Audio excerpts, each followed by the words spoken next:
For someone who's never faced racism, you'll never know.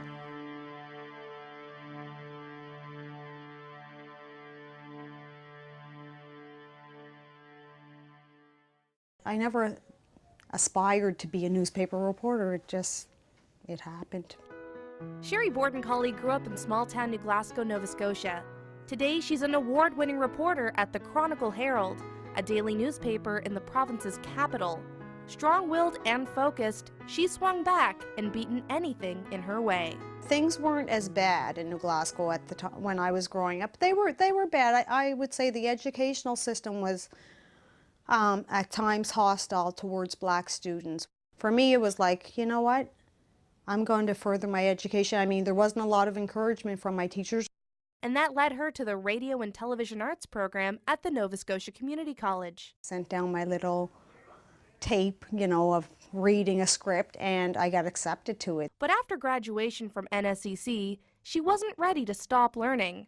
Her next move took her to the University of King's College, where she gained a new focus. When I did my application later on to enroll in the Bachelor of Journalism program at King's College, I specified that in my you have to do a write-up on why you want to get into the program, and one of the reasons I wrote was because I didn't see very many persons of color employed in the media in Nova Scotia, and I want to help change that. Over the years, I've written a lot of really good stories out of the Black Nova Scotian community and also other communities of color. Telling other people's stories came easy.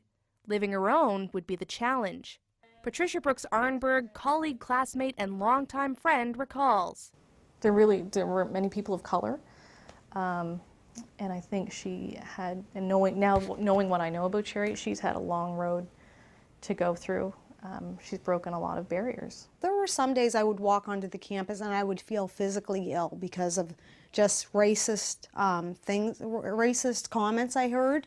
You know, I'll give you an example. Like one student said one day that, you know, basically myself and another black student were there because King's had a quota. They had to, you know, they had to enroll so many blacks a year. And, you know, to have somebody say that, like, out loud, you know, and I thought, oh my gosh, they really think that I'm here under some special privilege, you know what I mean? And that was very hurtful. But she didn't let that pain hold her back. I kept my eye on my degree and I just thought, you know what? This degree is going to make a world of difference to me and to my community. The day I received my degree, I remember just wanting to kiss it because I knew it didn't come easy. Sherri Borden, I've known her for quite a long time. And Dr. Sylvia Hamilton is a documentary filmmaker in Halifax. She gave Sherri one of her first jobs as a production assistant on the set of Speak It. She is sometimes quiet, but she has an incredibly strong and intelligent personality, and that came through in the period that we worked together, and then subsequently I've just enjoyed watching her develop and grow and become one of the best reporters in this province. Sherri has gone on to win a number of prestigious journalism awards.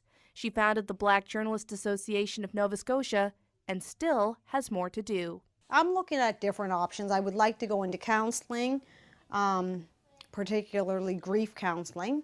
I would like to do adult education. Those are my two biggies, or some type of youth ministry. So my door isn't shut yet.